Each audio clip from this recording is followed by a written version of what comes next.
Bonjour à toutes et à tous, bienvenue à ce webinaire sur le photovoltaïque et les dernières dispositions réglementaires qui viennent de sortir. Donc c'est un webinaire organisé par la CCI. Je suis accompagné ce matin de Richard Loyen qui est le directeur général d'Enerplan, association qui est un peu qui fait référence sur le domaine du solaire et du photovoltaïque.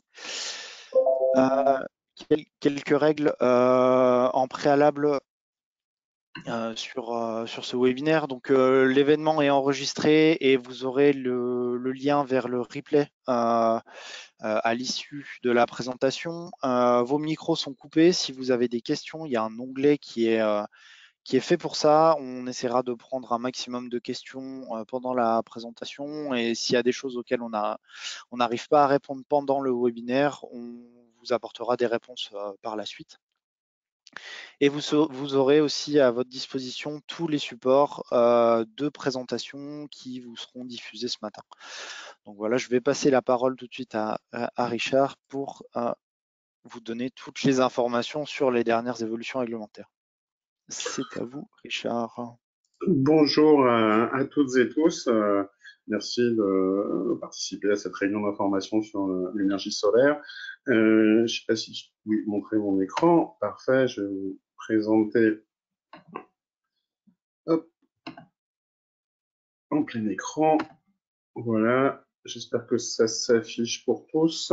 Alors j'aurai une présentation Bon. qui va être en deux parties. La première pour prendre un peu de recul sur pourquoi on parle du photovoltaïque aujourd'hui et pourquoi ça va s'accélérer. C'est l'essor du photovoltaïque et en route vers les terawatts au niveau mondial. Vous avez vu, j'ai mis un pluriel à terawatts et un terawatt, c'est 1000 gigawatts. C'est pour juste vous donner les grandeurs de ce dont on parle. Et puis en deuxième partie de présentation, je ferai un rapide balayage des mesures qui sont contenues dans la loi d'accélération des énergies renouvelables, dont certaines des mesures vont se mettre en œuvre très prochainement. Pour certaines, on attend des décrets d'application. Donc, juste pour repositionner d'où je parle, Enerplan, syndicat des professionnels de l'énergie solaire, on fête nos 40 ans cette année. On représente les professionnels de l'énergie solaire pour défendre leurs intérêts et on contribue à animer, structurer, développer la filière solaire en France, notamment pour qu'elle soit qualitative, porteuse d'emplois, industrielle. On est présent sur l'ensemble de la chaîne de valeur et sur la chaleur et l'électricité. La spécificité d'Airplan, c'est qu'on ne parle pas que de photovoltaïque. On est né avec la chaleur solaire et on contribue à l'essor de nos deux filières. Et un membre égale une voix. Voilà, avec une photo de notre équipe là en séminaire d'équipe en avril dernier, on s'est tous retrouvés. L'équipe a doublé entre fin 2022 et à l'heure où je vous parle, notamment pour répondre aux besoins de la filière. Donc, on s'est structuré pour répondre aux attentes de nos membres qui sont nombreuses et nos membres sont de plus en plus nombreux. Aujourd'hui, Synerplan, c'est plus de 400 entreprises sur l'ensemble de la chaîne de valeur. Certaines sont d'ailleurs du Grand Est. Donc, pour rentrer dans la présentation, hop, désolé de vous faire participer à mon Outlook. Photovoltaïque, d'où on vient, c'est un marché mondial qui a changé d'échelle en 20 ans. Et si on regarde en 2023, avec une échelle en gigawatts, on a installé zéro, parce qu'on a installé quelques dizaines de mégawatts par an. Donc voilà, et l'année dernière, c'était 240 gigawatts qui ont été installés dans le monde. Donc, juste pour vous dire l'énorme croissance. Et selon le référentiel et le niveau d'information qu'ont chacun, parfois on rencontre des décideurs qui ont encore la vision de 2017, voire de 2007 du Grenelle. Voilà, c'est selon où on se positionne dans le temps et quand est-ce qu'on a mis ses connaissances à jour sur le photovoltaïque, elles peuvent être sérieusement datées compte tenu de l'accélération de la croissance de ce secteur. Un marché européen qui a grandi, qui a recru ces dernières années, sauf en France. On est l'exception culturelle qui, en 2022, a vu un marché national qui était inférieur au marché 2021, alors que tous nos collègues au niveau européen ont vu leur marché grandir. Pourquoi? Parce que c'est une année pivot pour l'essor en Europe, avec notamment depuis le 24 février la guerre en Ukraine, qui est vraiment une accélératrice de transition. On s'est rendu compte de notre immense dépendance aux fossiles russes. On a décidé d'en sortir. À cette fin, on a, côté Union européenne, on a décidé de miser très largement sur les énergies renouvelables, avec un plan REPower European Union qui a été adopté, qui a sorti d'une stratégie européenne pour l'énergie solaire, qui a été adoptée le 18 mai. Il y a un règlement d'urgence également qui a été adopté pour accélérer le déploiement des ENR, qui a été publié en fin 2022, qui porte un certain nombre de mesures, notamment de temporalité pour accorder des permis de construire, des autorisations à construire, voire des autorisations tacites sous un mois, sous certaines conditions, pour du solaire sur bâtiment. Donc voilà, l'enjeu, c'est comment est-ce qu'on accélère le déploiement des énergies renouvelables pour remplacer du fossile par de la calorie et l'électron vert sur l'Union et qualifié dans cette accélération le solaire, parce que c'est la technologie qui se déploie le plus vite. Également important, on a adopté une alliance européenne, on a forgé une alliance européenne pour l'industrie photovoltaïque. Parce que c'est bien beau d'avoir un marché, mais aujourd'hui, on ne va pas sortir d'une dépendance russe pour se jeter dans les bras d'une dépendance chinoise. Donc, d'un point de vue souveraineté européenne et nationale, on a besoin aujourd'hui de reconstruire une industrie photovoltaïque. L'industrie photovoltaïque européenne était une industrie pionnière au niveau mondial. Au début en 2003, c'était la première industrie solaire qui s'installait en Chine. Elle faisait 10 mégawatts avec Suntech, et en France, on avait Photowatt qui avait 15 mégawatts de production. Donc voilà, en 20 ans et 4 quinquennaux, les Chinois ont vraiment accéléré, mais on était pionniers, et on souhaite aujourd'hui une renaissance, un positionnement aujourd'hui sur le photovoltaïque de nouvelle génération, à haut rendement, haute performance. La filière européenne et la filière française a des atouts à faire valoir face à la concurrence internationale qui est importante. Au-delà des Chinois, on a également les Américains qui ont décidé de relancer leur industrie avec l'Inflation Reduction Act. Et puis par ailleurs, les Indiens également qui mettent beaucoup de moyens. Donc on voit que l'industrie photovoltaïque se mondialise et se relocalise en partie. En France, on a 2 projets de Gigafactory qui ont été annoncés, dont une dans le Grand Est avec Holosolis de 5 gigas et une autre de 5 gigawatts à Fos-sur-Mer avec Carbone. Donc voilà pour la France. Il y a, alors il n'est pas encore adopté de façon définitive, mais il y a eu une révision de l'ambition de la directive sur les énergies renouvelables pour 2030, où aujourd'hui il y a eu un accord qui a été trouvé entre le Parlement, la Commission et le Conseil d'atteindre 42,5% de part d'énergie renouvelable dans l'ensemble de notre consommation énergétique. Donc là, on ne parle pas de mix électrique et d'avoir 42% d'électricité renouvelable, on parle d'avoir 42,5% d'énergie renouvelable dans notre mix énergétique, fossile pour la mobilité comprise. Donc ça veut dire que c'est un énorme développement à la fois de la chaleur et de l'électricité renouvelable et solaire qui est attendu d'ici à 2030. On a la révision de la directive sur l'efficacité énergétique des bâtiments qui a été adoptée. Il y a eu la session de trilogue hier, si les informations sont bonnes. Et cette directive généralise le solaire dans le bâtiment neuf.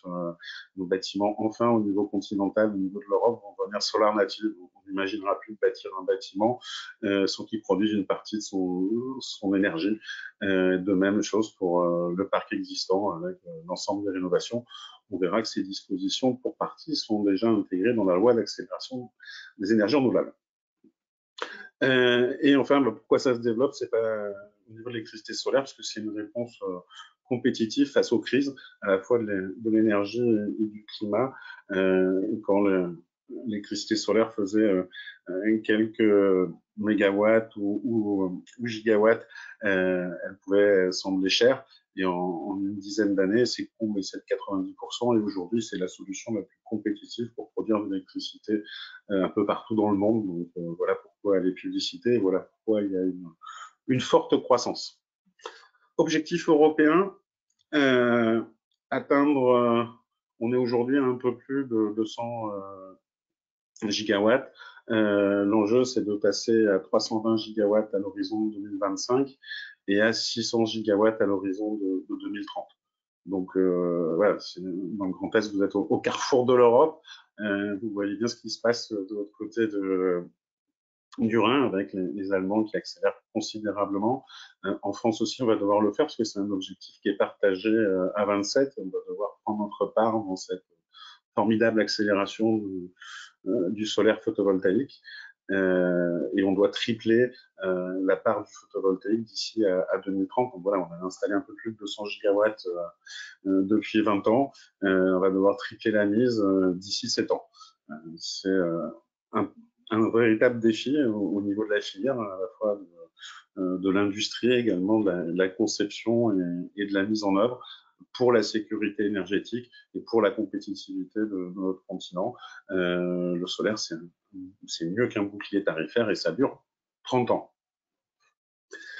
Alors, sur cette slide-là, on fait un peu d'histoire. Le photovoltaïque, ça a été inventé avec les premiers satellites. Après, on a commencé à en déployer un petit peu sur Terre en stationnaire, et puis on a commencé à en déployer de plus en plus. Et au printemps 2022, on a comptabilisé notre premier terawatt installé dans le monde. Donc, 1000 gigawatts installés de photovoltaïque dans le monde. On a mis 70 ans pour ça. Le deuxième terawatt, il sera installé d'ici à 3 ans. Et au-delà de 2030, on peut imaginer qu'on installera 1 terawatt par an. Ça, c'est une source de l'Agence internationale de l'énergie. C'est une source qui est relativement conservatrice au niveau de nos données de l'énergie au niveau mondial. Et vous voyez, formidable accélération. On a mis 50-70 ans à faire. Aujourd'hui, on va le faire tous les 3 ans et puis après tous les ans. Donc c'est pour dire le véritable changement d'échelle du photovoltaïque. C'était une Mica Énergie il y a 30 ans. Aujourd'hui, ça devient un pilier de l'énergie et de l'économie mondiale pour alimenter l'ensemble des continents, et la France en particulier. Juste petit focus, accord d'Hiroshima au niveau du G7. Il y a eu un engagement des membres du G7 d'installer d'ici à 2030 1 terawatt de photovoltaïque sur les membres du G7. Donc, vous avez noté que la France faisait partie du G7. Et donc là aussi, s'engage au-delà du niveau européen, au niveau international, à faire sa part des choses et à développer de façon importante et accélérer le développement du photovoltaïque. Alors jusqu'à présent, et on va bientôt arriver à la deuxième partie pour pouvoir décliner les différentes mesures, mais la vision solaire que portent les professionnels, vous avez le discours de Belfort qui était en février 2022 et qui était avant le 24 février, donc avant la guerre. Au niveau national, l'EPR prévoyait vous pouvez imaginer atteindre 100 gigawatts de photovoltaïque d'ici à 2050. Depuis, on a eu les désordres géopolitiques qu'on connaît et que je vous ai résumé en début d'intervention.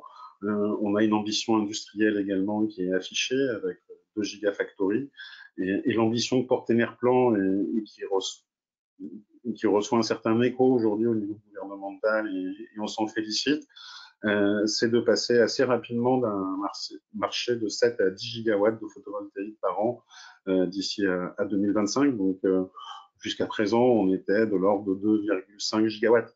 Donc, pour vous dire qu'on va devoir faire x3 à x4 de marché en quelques années. Et dans ce marché, l'autoconsommation devra avoir une part significative et de viser 65 gigawatts installés à l'horizon 2030 et 100 gigawatts à l'horizon 2035. Donc, vous voyez tout à l'heure quand je vous parlais que la guerre en Ukraine jouait un rôle d'accélératrice de transition, d'une ambition de 100 gigawatts à l'horizon 2050, qui était une ambition conservatrice, d'une transition un peu lente. On passe en mode transition accélérée avec cette fois 100 gigawatts installés d'ici à 2025. Donc c'est considérable en termes de déploiement de la filière et on va devoir structurer les choses pour que ça se passe bien Voilà, je ne sais pas s'il y a des questions à ce stade, si on continue la présentation. Non, vous pouvez continuer. C'est tout bon. Parfait. Donc, en France, on a adopté en début d'année une loi d'accélération des énergies renouvelables euh, qui décline un certain nombre de mesures en anticipation de la directive sur les énergies renouvelables, la directive sur l'efficacité énergétique des bâtiments. Pas forcément complètement en termes de transposition, mais il y a quand même des mesures qui sont intéressantes. Alors, on change d'approche. Jusqu'à présent, on obligeait à solariser le flux, c'est-à-dire qu'il y avait des obligations sur certains parkings, sur certains nouveaux bâtiments hors résidentiel. Cette fois, les obligations, elles portent sur le stock et avec une obligation de solarisation des bâtiments existants supérieurs à 500 mètres carrés hors résidentiel. 9 fois existants. C'est la différence au niveau européen, parce que au niveau européen, les obligations portent également sur le résidentiel, et une obligation de solarisation des parkings. Dès 1500 mètres carrés, on va être obligé de solariser son parking. Et, et en temporalité, ceux qui font plus de 10 000 mètres carrés devront être solarisés obligatoirement avant, d'ici à 2026. Donc voilà, on a les parkings de plus de 1500 mètres carrés d'ici à 2028 solarisés, et ceux qui font plus de 10 000 mètres carrés, c'est d'ici à 2026. Et sinon, c'est une amende pour le propriétaire du parking. Donc, en d'autres termes, ça veut dire que au niveau des entreprises aujourd'hui, au niveau des collectivités, mesurer la taille des parkings pour savoir si vous allez être soumis ou pas à l'obligation. Et puis après, avoir des réflexions sur finalement, est-ce que je porte l'investissement moi-même, est-ce que c'est un tiers investisseur à qui je vais faire appel, différents types de montages qui sont possibles, mais et également solariser les bâtiments existants est une obligation. On a un peu moins de visibilité sur les décrets d'application, mais si vous avez des bâtiments de plus de 500 mètres carrés, pensez que vous allez vraisemblablement être obligé de les solariser dans une temporalité assez proche. Également, ce qui est introduit, c'est la planification territoriale. Donc, au niveau de chaque collectivité, de devoir définir des zones d'accélération des énergies renouvelables. Il les fait remonter. Après, il y a un exercice qui se fait au niveau régional de recollement. Mais voilà, chaque territoire aujourd'hui, chaque collectivité doit réfléchir c'est quoi mon foncier aujourd'hui disponible et lequel je peux mobiliser pour faire de la production d'énergie renouvelable, que ce soit de la production d'électricité avec de l'éolien, avec du solaire, comme de la production de chaleur avec de la chaleur solaire. Et au passage, une petite réflexion de bon sens, mais quand on a une industrie, une zone industrielle qui a besoin de chaleur, parce qu'au niveau des process industriels de cette zone, aujourd'hui on utilise du fossile pour faire tourner des chaudières, pour produire de la vapeur ou de la chaleur, peu importe, pour les process industriels. Penser que le foncier disponible puisse être réservé pour produire de la chaleur solaire en priorité par rapport à de la production d'électricité, on pourra éloigner un peu la centrale solaire de la zone industrielle et la chaleur solaire, on doit vraiment la produire au plus près du besoin pour limiter les coûts de transport de chaleur. Voilà, c'est juste un petit point de bon sens sur les priorisations d'affectation de foncier en fonction des besoins au niveau local. Il y a également une contribution locale vis-à-vis du marché de la concurrence qui est en train d'être qui est mise en œuvre. Il y a l'adaptation ça c'est vraiment très important, des règles de la commande publique, à la fois pour leur faciliter l'accès à l'autoconsommation et aussi pour les ouvrir au PPA, au contrat d'achat de l'électricité de gré à gré. Jusqu'à présent, les collectivités devaient répondre le code de la concurrence qui était assez dur. Hein, c'était la philosophie de la Commission européenne libérale, donc mise en concurrence tous les 3 ou 4 ans. C'était difficile, c'était impossible de s'engager sur des contrats d'achat à long terme. Là, ça devient possible et donc les collectivités vont pouvoir sourcer de l'électricité bas carbone, peu cher, produite sur leur territoire ou à proximité pour alimenter leurs besoins. Et la simplification pour l'autoconsommation, c'est également la simplification l'autoconsommation patrimoniale. Globalement, limiter les factures d'électricité, ça permet de ne pas augmenter les impôts ou de ne pas baisser les services publics face aux aléas du marché de l'électricité. C'est une bonne chose. Également défini dans cette loi d'accélération, l'agrivoltaïsme, qui nécessite d'être la définition et la mise en œuvre nécessite des décrets d'application qui seront bientôt publiés. Donc, c'est comment est-ce qu'on arrive à mobiliser le territoire agricole pour un double usage, à la fois culture et élevage, et en même temps production d'énergie. Comment est-ce qu'on encadre ce développement, sachant que le solaire ne pourra pas se déployer sur l'ensemble des 400 000 exploitations agricoles en France, donc sera limité dans son déploiement. Mais au moins, c'est quelque chose qui est opportun pour un développement territorial et pour également adapter l'agriculture locale au changement climatique, que ce soit pour l'élevage ou la culture. Aujourd'hui, sur les obligations qui sont intégrées, qui sont portées par ce projet de loi, elles seront dépendantes des conditions économiques, donc tout va être défini par décret. Donc, comment est-ce qu'on peut se soustraire d'une obligation de solarisation, dans quelles conditions, à quelle licence, etc. Ou au contraire, comment on y est soumis et comment est-ce qu'on doit avancer, sachant que quelque chose qui est important à se rappeler, c'est notamment sur le photovoltaïque, selon la taille des projets, l'investissement n'est pas forcément porté par le maître d'ouvrage ou le bénéficiaire. Il y a un certain nombre d'énerplans qui peuvent intervenir comme tiers investisseurs exploitants et qui vont louer, mettre à disposition une centrale solaire sur des ombrières, par exemple, pour des parkings. Et ce ne sera pas le propriétaire du parking qui va financer l'investissement. Il peut aussi également le faire. Donc voilà, on a différents modèles économiques, mais c'est pour se rassurer, on peut être obligé, sans avoir besoin d'avoir bourse déliée, pour remplir son obligation. C'est quelque chose qui est toujours important à rappeler. Dans les points d'intention, il y a le partage de la valeur au niveau des centrales d'énergie renouvelable et solaire au sol notamment. On a une reconnaissance limitée de l'intérêt public majeur, mais on a une reconnaissance publique majeure qui est quand même existante pour la production d'énergie renouvelable. Il y a des blocages qui sont attendus pour les projets au sol, notamment avec les zones d'accélération des énergies renouvelables. On a peur que là où c'est pas une zone d'accélération, ça devienne des no-go zones. Et par ailleurs, il y a une interdiction de défrichement supérieure à 25 hectares. Une interdiction de défrichement qui n'existe pour aucune autre activité économique en France.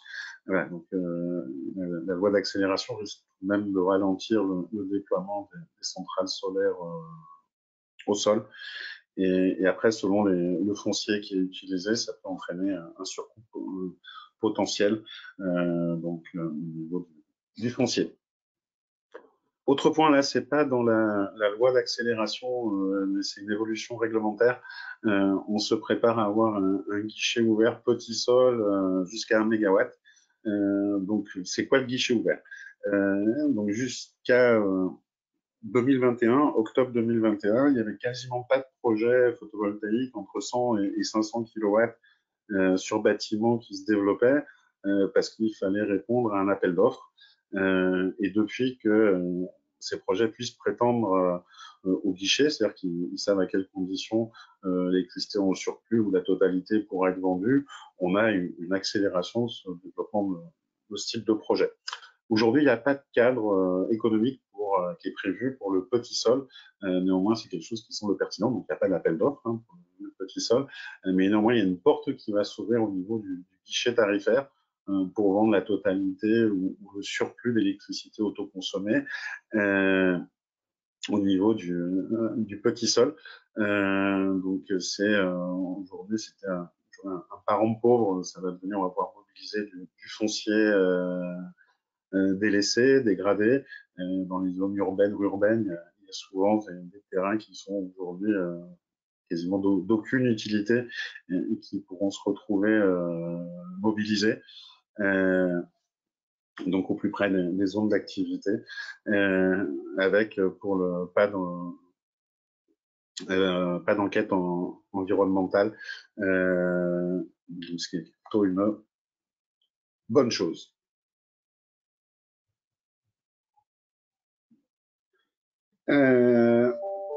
Voilà ce que je pouvais vous dire. Donc l'année 2023, l'année de l'essor, vraisemblablement, ça continuera en 2024 et en 2025.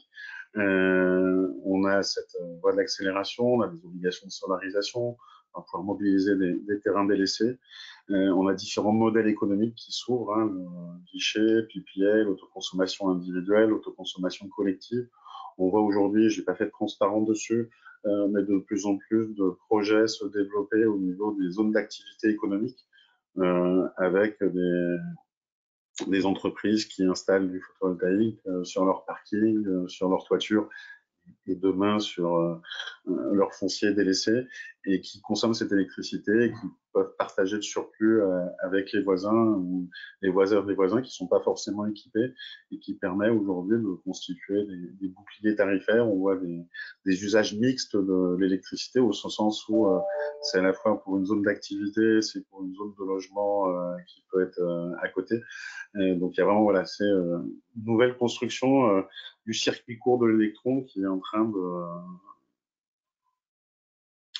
de se développer. Sur le guichet bâtiment, donc je vous l'ai dit, ça a été élargi jusqu'à 500 kW depuis octobre 2021. On a réussi en 2022, avec une forte inflation, à avoir un gel du tarif, parce que le tarif emporte aujourd'hui une dégressivité automatique. En février 2023, il y a eu une révision du coefficient KN sur la dégressivité. A priori, on est sur un gel un trimestre de plus. Donc, je ne crois pas que l'arrêté, je n'ai pas regardé ce matin au JO, il a été publié, mais on est sur un trimestre de plus avant d'avoir une nouvelle formule de dégressivité qui s'appliquerait à partir du dernier trimestre de l'année. Voilà, on continue avec les conditions du trimestre d'avant pour ceux qui veulent déployer des projets. J'ai presque fini, alors je suis un peu en avance sur le timing, ça pourra permettre peut-être d'avoir plus d'échanges. Je dis, Enerplan s'occupe de chaleur et d'électricité, et je dis souvent que dans le photon, tout est bon, la calorie et l'électron. On éclipse parfois un peu la calorie, mais il faut réfléchir au bon usage de l'énergie. Quel est l'usage que j'ai en matière d'énergie pour voir laquelle énergie solaire est la bonne. Et ça peut être la chaleur solaire. Et vu que je suis dans le Grand Est, je profite de vous dire que le 20 juin prochain, on organise les états généraux de la chaleur solaire à Strasbourg, à l'hôtel de région. Et si vous êtes un industriel aujourd'hui qui avait besoin de chaleur dans votre process, ou si vous êtes une collectivité qui a des réseaux de chaleur, qui a un parc bâti avec des besoins d'eau chaude et de chauffage, la chaleur solaire est votre allié. Et je vous invite à nous rejoindre aux états généraux. Vous y serez les bienvenus. Et enfin, pour prolonger tous nos débats sur ces circuits courts de l'électron, que ce soit au niveau des zones d'activité économique, que ce soit au niveau du parc bâti, de l'industrie, il y a franchement de grands niveaux de déploiement, et puis pour les nouveaux usages, y compris de mobilité. Retenez ces dates, 19 et 20 septembre, la 6e université de l'autoconsommation photovoltaïque à Paris. Là aussi, si vous êtes intéressé pour rentrer plus vivement dans tous ces sujets et les creuser, le 19, on est sur une plénière prospective, et le 20, on est sur des sessions d'experts dans l'objectif d'être très opérationnel pour ceux qui développent et déploient des projets. Et je suis un peu en avance, j'ai tenu sur une petite C'est demi-heure, pas grave, c'est pas grave admettre. parce qu'on a pas mal de questions. Donc du coup, ça va nous laisser le temps d'y répondre. Alors, première question, est-ce que l'obligation d'équiper les toitures, elle s'applique à tout type de bâtiment? Est-ce que par exemple un bâtiment type établissement de santé, est-ce qu'il sera concerné par l'obligation Oui, de solariser les toitures? Ouais, ok. oui. Alors après, on attend de voir le décret d'application. Là, on a un décret d'application qui est passé sur les grosses rénovations, donc l'obligation de solariser sur les grosses rénovations, avec a priori l'obligation de solariser si cette solarisation ne coûte pas plus de 15% du projet de rénovation global. Donc, on attend de voir un peu comment ça va se mettre en œuvre, y compris nous côté filière, parce que solariser tous les bâtiments existants d'un coup, on ne sait pas forcément faire. Qu'est-ce qu'on fera après? Donc, l'intérêt de s'intéresser à la solarisation dans le cadre de rénovation petite et grande. Après, il y a d'autres obligations qui portent sur ces bâtiments. Il y a le décret éco-tertiaire que vous avez forcément tous en tête, avec des objectifs de baisse de consommation d'énergie au compteur à l'horizon 2030, 2040, 2050. Ça va nécessiter, je dirais, à la fois des déploiements d'efficacité énergétique, peut-être d'isolation, etc., de rénovation de bâtiments et de déploiement de solaire. Donc, on voit que finalement, ces obligations risquent d'accélérer le cours de l'histoire. Ok, merci. En parlant des décrets d'application, est-ce que vous savez à quelle échéance ils seront publiés, si c'est plutôt en termes de quelques semaines, quelques mois? Est-ce Alors, que vous avez des informations là-dessus? on n'a pas de boule de cristal sur la vitesse de l'administration. Certains, on les a déjà vus, donc c'est quelques semaines. D'autres, ça sera quelques mois. Ok. Autre question, est-ce que les obligations de solarisation des toitures et des parkings, elles sont cumulatives, c'est-à-dire est-ce que si je solarise mon parking, est-ce que je dois solariser ma toiture ou inversement? A priori, oui. D'accord. Mais après, là aussi, le diable étant dans le détail, ou le salut étant dans le détail, il faudra voir dans les décrets d'application. Pareil, j'imagine que s'il y a des conditions d'exonération de la solarisation des parkings, des toitures, etc., ça sera aussi dans les décrets d'application? Exactement. Ok. Non, mais je pense qu'aujourd'hui, ce qu'on peut se dire, c'est pour anticiper, entre guillemets, ces obligations qui vont incomber, c'est déjà réfléchir, est-ce que mon bâtiment pourra ou pas accueillir du photovoltaïque, parce que dans un certain nombre de cas, le renforcement structure obère l'économie d'un projet, par exemple. C'est Autre question, est-ce qu'aujourd'hui les capacités de production de panneaux photovoltaïques, elles sont en accord avec les objectifs d'installation qui sont quand même assez ambitieux? Euh, Alors aujourd'hui, Holosolis prévoit de produire ses premiers panneaux solaires mi-2025 et Carbone 2026. Donc les capacités d'aujourd'hui, elles sont insuffisantes. Les capacités d'ici à 3 ans pourraient être suffisantes par rapport à nos besoins. Est-ce que l'équipement de panneaux photovoltaïques en façade de bâtiment, est-ce que ça rentre en ligne de compte quelque part dans les nouvelles réglementations ou pas? On va s'y attacher.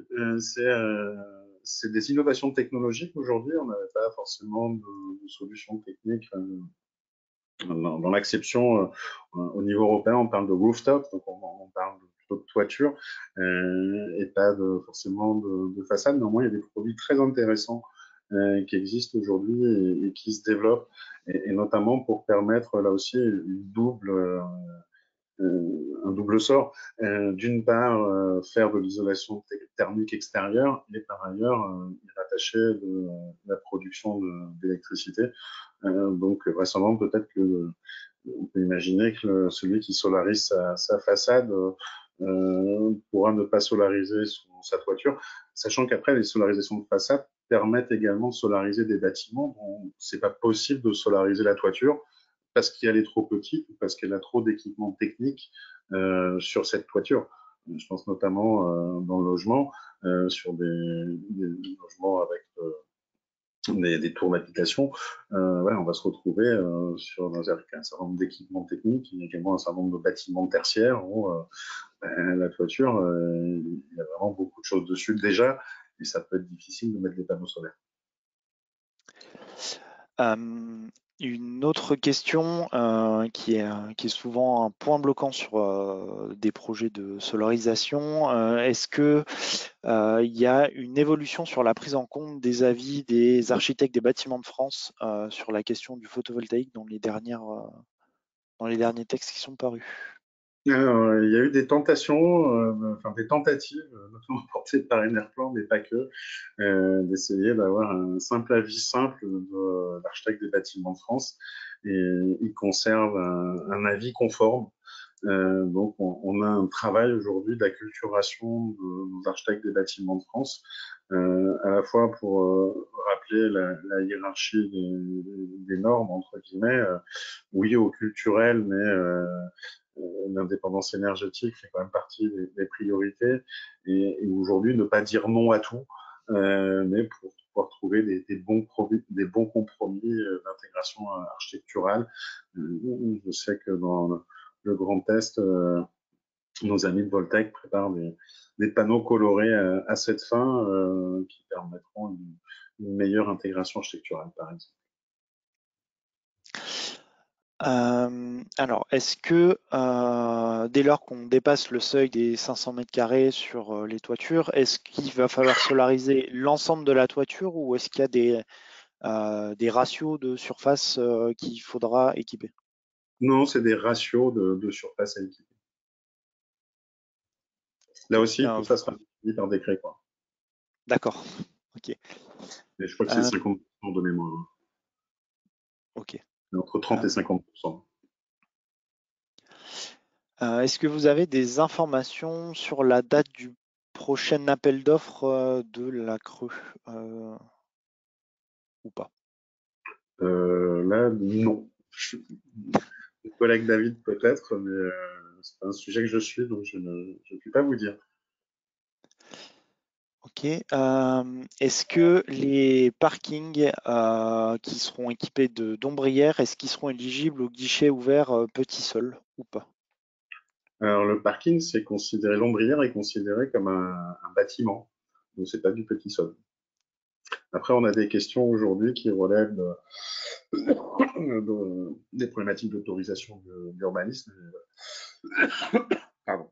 Le, le parking, ça ne sera pas du petit sol, ça sera plutôt.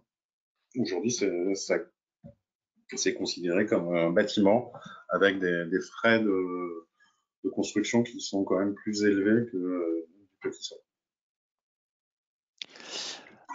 Autre question, est-ce que dans les textes, il y a des exigences sur les modèles économiques des installations qui vont être concernées par les nouvelles obligations?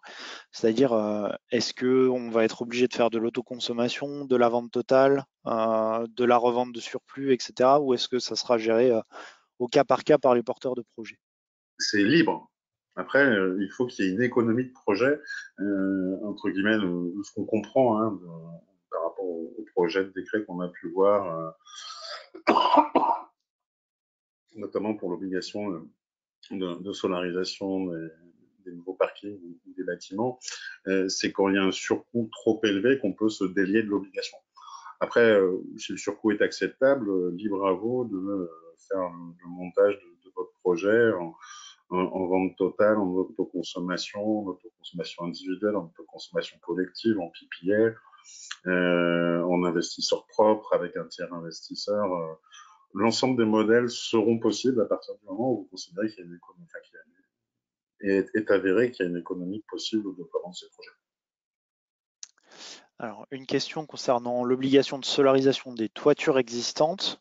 Est-ce qu'elle sera uniquement appliquée s'il y a un projet de rénovation de ce bâtiment ou est-ce qu'elle sera obligatoire dans tous les cas? Alors, a priori, c'est obligatoire dans tous les cas, mais il faut qu'on regarde dans les décrets d'application comment ça va se passer, parce que Nous, côté filière, on solarisait tous les bâtiments de plus de 500 mètres carrés en France dès 2026. On n'est pas Harry Potter non plus, donc il va falloir qu'on regarde comment ça se met en œuvre. Là aussi, est-ce qu'il y aura des priorités qui seront données aux grands bâtiments avant les petits bâtiments, enfin, au sens moyen bâtiment. Ça ferait sens dans tous les cas que ça soit dans la rénovation et vraisemblablement il y aura de la rénovation pour complaire à l'exigence du décret éco-tertiaire. Alors dans le cadre toujours de la solarisation des toitures, qu'est-ce qui se passe quand une toiture n'a pas la structure suffisamment capacitaire pour recevoir du photovoltaïque? Est-ce que dans ces cas-là, il y a des exonérations? Enfin, comment ça se passe Vous êtes dans délié de ces cas de l'exigence. figure? L'exigence ne s'applique pas. Ok. Parce qu'en fait, c'est là, typiquement, on va se retrouver sur le bâtiment aujourd'hui, elle n'a pas la structure suffisante. Il faut faire un renforcement de structure. Renforcer la structure, ça coûte cher. Ça peut également entraîner des pertes d'exploitation. Et donc, finalement, ça va obérer l'économie du projet. Et donc, vous allez être délié de l'obligation. Alors, autre question, comment un industriel pourrait être un obligé de solarisation s'il n'a pas les fonds nécessaires à la réalisation des projets, d'un projet photovoltaïque? Là, je vous l'ai dit, les modèles sont ouverts.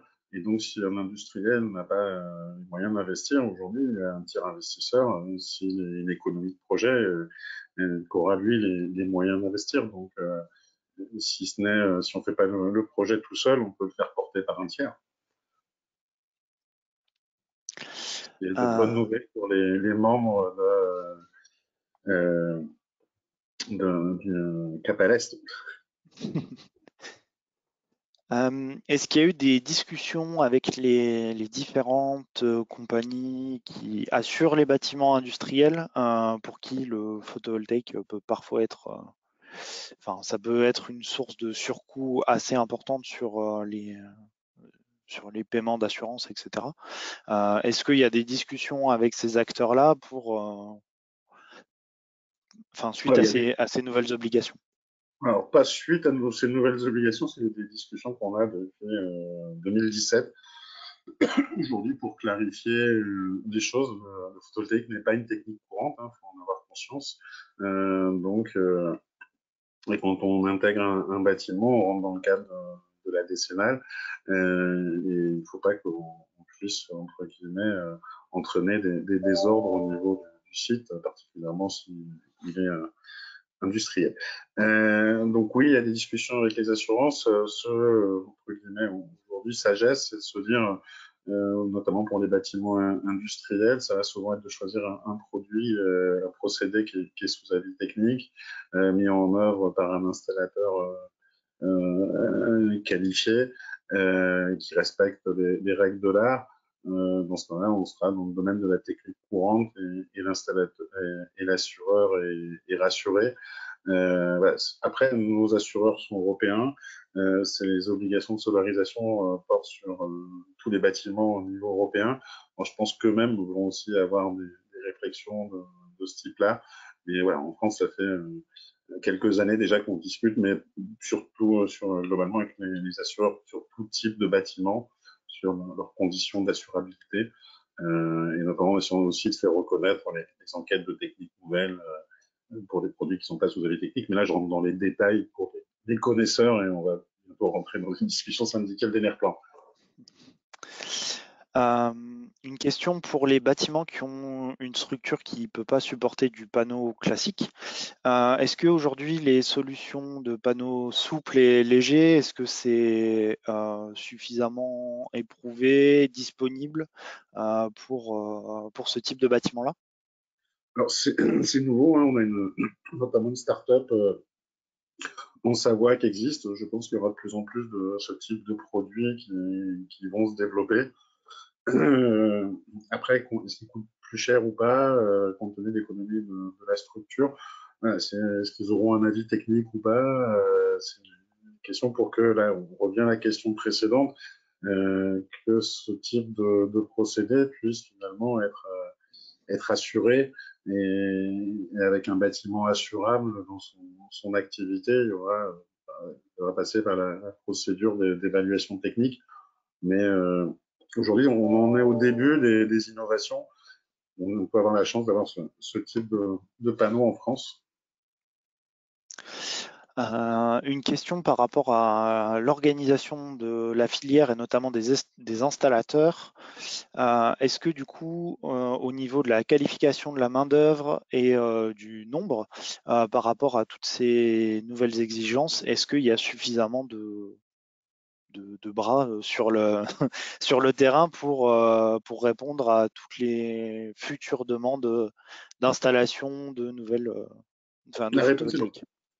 La réponse est D'accord. non. Aujourd'hui, l'évaluation qu'on a au niveau national, c'est que d'ici à 2025-26, on va créer 20 000 emplois, dont 10 000 installateurs.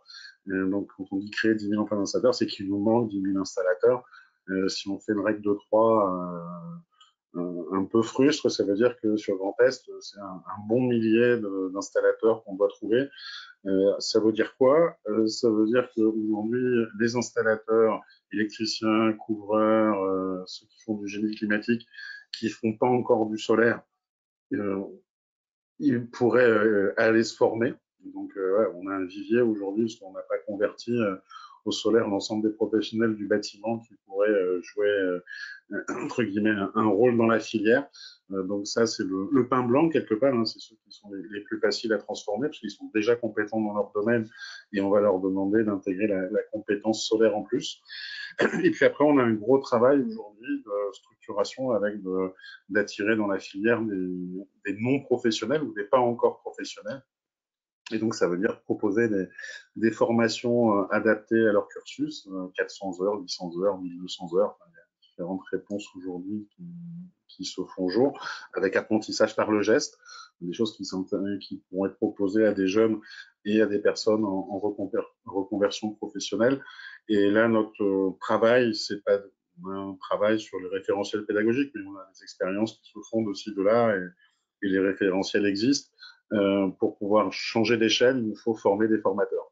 Donc là, on est en discussion, on a un groupe de travail au niveau national sur c'est quoi les compétences visées et du coup, c'est quoi les compétences du formateur et comment on forme ces formateurs. Où est-ce qu'on va les chercher donc, il y a voilà. Avec par ailleurs la question de créer des titres professionnels dédiés qui permettront que ces formations puissent accéder au financement. Ok. Est-ce qu'il existe une obligation de porter à X% la part d'énergie renouvelable dans une entreprise d'ici à 2030 pour suivre un peu la directive que vous aviez abordée tout à l'heure, qui fixe comme objectif d'avoir 42,5% de NR Excusez-moi, dans j'ai le pas mix? entendu le début de la question parce que j'ai été troublé par un SMS. Et est-ce qu'il y a une obligation pour les industriels et les entreprises de monter leur part d'énergie renouvelable dans leur mix énergétique pour coller à la directive dont vous parliez au départ? Non, non, non, la directive, elle est fixée au niveau des États membres. Après, les États membres vont devoir eux-mêmes retranscrire. On a eu la loi d'accélération des énergies renouvelables crue 2023, peut-être qu'on en aura une plus tard, avec un nouveau crue où il y a un certain nombre de dispositions qui ne vont pas être dans la loi d'accélération, qui vont être dans la loi énergie-climat, qui va être discutée, qui va être passée au Parlement en deuxième partie d'année, où on va notamment fixer les objectifs en matière de chaleur renouvelable et d'électricité renouvelable avec les PPE, programmation pluriannuelle de l'énergie. Mais aujourd'hui, il n'y a pas, j'ai pas vu y compris dans les textes européens, d'obligation pour un secteur industriel de se diversifier. Après, ils vont devoir améliorer leur efficacité énergétique. Ça, c'est indéniable. Euh, et sur leur mix, ça sera également une décision économique de pouvoir stabiliser une partie de leur coût de fonctionnement avec des contrats de gré à gré à long terme, avec de la production sur site qui leur permettra de reprendre en main leur destinée énergétique. Mais rien d'obligatoire. Ok. Bah, écoutez, merci beaucoup. J'ai essayé de prendre un maximum de questions. Malheureusement, on est un peu pris par le temps. Pour ceux qui n'ont pas eu de réponse à leurs questions, on vous enverra d'ici quelques jours un document de réponse à l'écrit à vos questions. Voilà. Alors, je vais juste reprendre la main sur la présentation pour conclure et vous donner quelques informations. Alors, est-ce que vous voyez bien mon écran? Oui, Ok, parfait. Alors, juste pour vous donner donc quelques informations, donc sur le territoire du Grand Est, on a la chance d'avoir l'association Cap à l'Est, qui est un regroupement de tous les acteurs du photovoltaïque donc sur le territoire. Donc ça va du producteur de panneaux jusqu'à l'installateur, en passant par le bureau d'études, etc. Donc c'est des contacts de référence sur le territoire pour tous vos projets photovoltaïques. Donc voilà, leurs objectifs, enfin l'objectif de cette association, pardon, c'est de promouvoir le PV sur le territoire, de mettre en commun le savoir-faire des acteurs de la filière et d'organiser des actions collectives et des événements. Vous avez plus d'informations sur leur site internet que vous avez en lien, donc vous aurez les présentations, enfin la présentation rapidement. Donc voilà, cette slide pour vous montrer la gouvernance et la diversité des acteurs qui sont dans cette association. Donc vous avez aussi bien du producteur de panneaux, comme je le disais avec Voltec Solar, mais aussi voilà, des gens des développeurs de projets, des installateurs. Vous avez aussi des institutionnels avec la CCI et la région qui sont partie prenante de cette association. Il y a des actions qui sont mises en place par Cap à l'Est, donc notamment un plan de formation avec l'AFPA et Pôle emploi, l'organisation de salons, de conférences à destination des industriels et des collectivités. Et voilà, il y a un événement qui va arriver début janvier 2024, donc c'est pris très en amont, mais vous pouvez d'ores et déjà bloquer la date, qui se passera à Saverne, donc en Alsace, au château des Rohan. Ça sera un salon dédié au photovoltaïque. Donc vous aurez plus d'informations bien sûr dans les mois à venir, mais voilà, notez d'ores et déjà la date. Côté CCI, nous, donc on vous accompagne aussi sur toutes ces questions d'économie d'énergie renouvelable et globalement d'amélioration de votre empreinte carbone. Sur la partie énergie, donc on vous accompagne pas que sur l'énergie renouvelable, on vous accompagne aussi sur votre réduction de consommation énergétique, avec notamment un produit qui s'appelle la visite énergie. Donc c'est un produit qui vous est proposé gratuitement par la CCI et qui consiste à vous donner une vision un peu 360 de vos consommations d'énergie. Donc on va partir de vos factures énergétiques. On a un outil voilà, pour définir un peu votre profil énergétique et voir quel est votre profil de consommation, et on peut vous proposer voilà, des actions pour que votre facturation soit en accord avec votre profil de consommation. On vient sur site pour regarder comment vous consommez l'énergie, que ce soit sur du chauffage ou de l'air comprimé, de l'éclairage ou autre, et on vous propose un plan d'action pour vous améliorer. Voilà, donc on traite absolument toutes vos utilités, que ce soit le chauffage, la performance énergétique du bâtiment, l'air comprimé, production de froid, le process, l'éclairage et d'autres si vous en avez d'autres. Mais voilà, on couvre vraiment 100% de votre facture énergétique, et vous avez un tableau de synthèse avec un rapport complet sur votre consommation d'énergie. Voilà, le but étant que vous ayez 4 ou 5 actions prioritaires à mener sur votre site concernant l'efficacité énergétique. Donc on organise un webinaire pour présenter un petit peu plus en détail ce produit-là de Visite Énergie qui se déroulera le 29 juin à 9 h. Je vous enverrai le lien d'inscription si jamais vous êtes intéressé par ce webinaire. Donc, comme je l'ai dit, c'est un produit qui est pour vous à reste à charge zéro, parce qu'on est conventionné avec l'ADEME et la région Grand Est dans le cadre du programme Climaction dont vous avez probablement déjà entendu parler. Et du coup, ce qui fait que une visite énergie pour vous, ça reste à charge nulle. Sur la partie énergie renouvelable, donc on vous accompagne également, on vous fait des pré-études photovoltaïques sur des installations qui peuvent être en autoconsommation ou en vente totale. Donc de la même manière que la visite énergie, c'est à reste à charge zéro pour vous. Ça vous permet d'avoir voilà, des premiers ordres de grandeur sur les rentabilités économiques de vos différents des projets photovoltaïques que vous pourriez avoir dans mon carton. Donc voilà ce que ça donne à peu près en très résumé l'accompagnement, le rendu final que vous pouvez avoir. On a tout un réseau de conseillers sur le territoire du Grand Est qui est à votre disposition. Donc n'hésitez pas à les contacter si vous voulez des informations sur les deux éléments que je viens de vous présenter. On n'intervient pas que sur l'énergie, comme je le disais en amont, on intervient aussi sur l'économie circulaire afin de vous aider à optimiser vos flux matières et déchets. Donc, on va travailler sur voilà, comment gérer un peu mieux vos déchets, trouver des filières de valorisation ou de réduction de vos déchets, etc.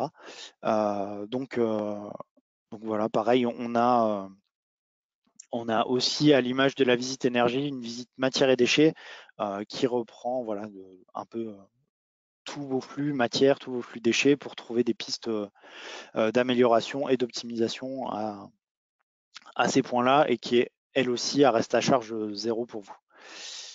Sur la partie climat, on a développé un diagnostic de vulnérabilité climatique face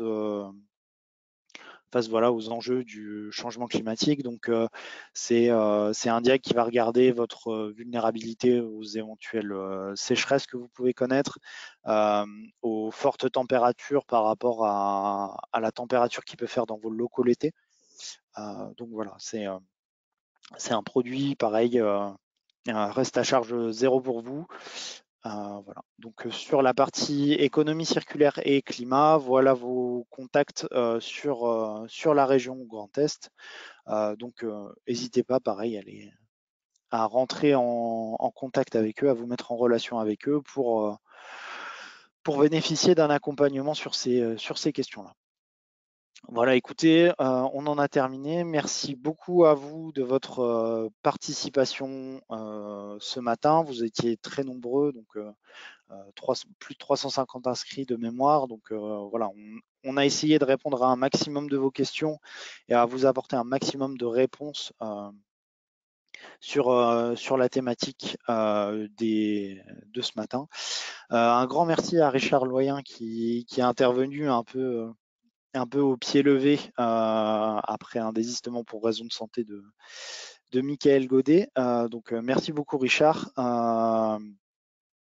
Je vous souhaite à tous une excellente journée et n'hésitez pas à contacter la CCI voilà, si vous voulez avancer sur vos différents projets, que ce soit du photovoltaïque, de l'efficacité énergétique ou de l'économie circulaire. Voilà, je vous remercie. Bonne journée à tous. Au revoir.